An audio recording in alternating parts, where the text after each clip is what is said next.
Kalau kita berbicara tentang sholat, maka kan memang banyak banget berbicara tentang sholat anak, sholat sunnah, sholat daim, sholat akimi sholah, kemudian hafidhi sholah, kemudian ada rukun sahnya sholat, dan pertanyaan-pertanyaan tentang sholat, bagaimana tata syariat secara fikih dan seterusnya.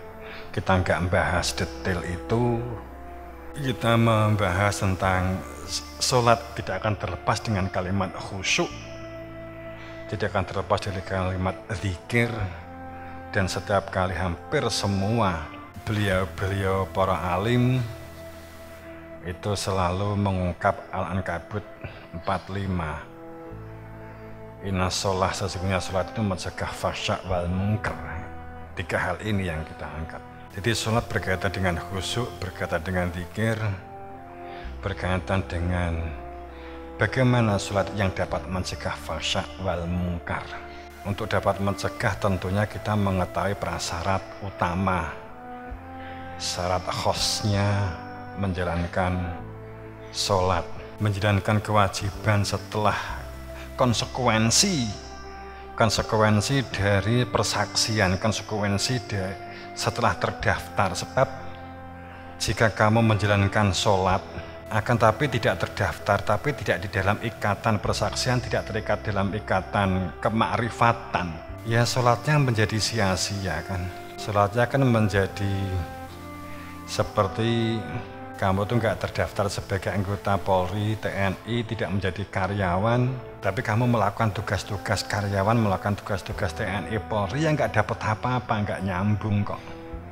Karena memang belum terdaftar, karena memang belum bersaksi.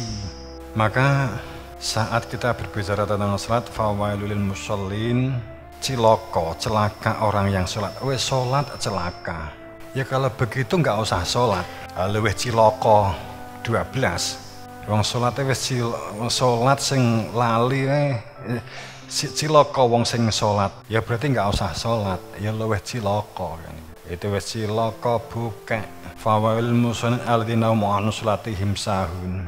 Celaka mereka yang menegakkan sholat. Loh, menegakkan sholat kok ciloko, nek dipedhot sangka kene ya berarti gak enek wong sholat. Nek gak enek wong sholat terus piye? Mati. Kalau betul sah sholat ya dipateni wae kan gitu. Yang sholat itu orang mbok sing kok bayangke jentat-jentit kuwi tok. Kabeh perbuatan ibadah berdunia itu sesungguhnya berkategori sholat, menjadi sholat daim. Hafidhu sholah, menjaga sholat. Maka aladhiya yokuwi mereka sing ing sak jerone sholat iki padha lali. Sahun ki lali niki mergo ora kok lupanya orang yang sahun di dalam menjalankan sholat itu lupa dalam pengertian bukan karena menunda waktu, bukan kategori sahun. Sahun yang dimaksud itu adalah kosongnya hati, ketoke wis kedaftar, wis dadi santri, tapi sahun karo tugas fungsi sebagai santri jangan lali kabeh. Wis iki akeh laline apa akeh ilinge. Awake di tugas santri iki apa? Lali kabeh.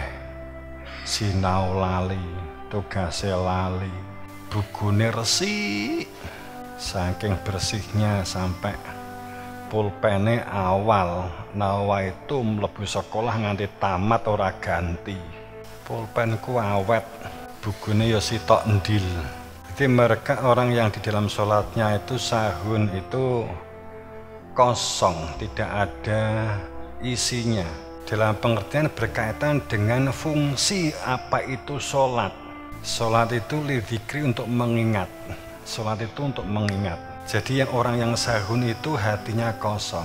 Banyak satu saat saya bertemu dengan salah satu tokoh, diskusi sampai pada titik sholat.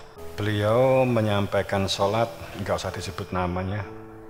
Beliau menyampaikan sholat itu adalah kalau memungkinkan untuk belajar makna, atau arti, maka sholat harus disertai dengan arti atau maknanya.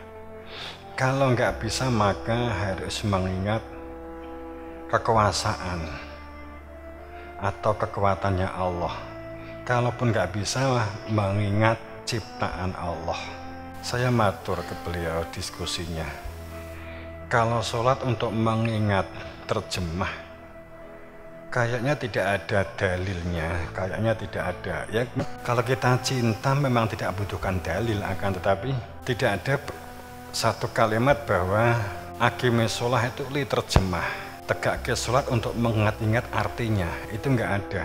Ataupun juga nggak ada bahwa aqimi sholah itu li khalqilah, sholat itu untuk mengingat-ingat ciptaan Allah, itu juga nggak ada. Li kekuasaan juga nggak ada. Yang ada di dalam Al-Quran itu simple, li dzikri. Jadi pada saat berkaitan kenapa guru kami yang kami menerima secara rasional, nalar, bahwa pada saat definisi sahun itu kosong, batin dari mengingat keberadaan Tuhan, itu karena berkaitan dengan bahwa sholat itu aqimi sholah li dzikri.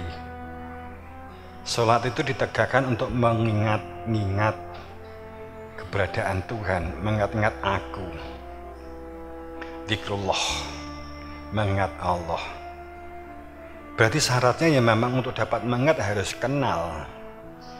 Itu di petunjuk dari guru kami.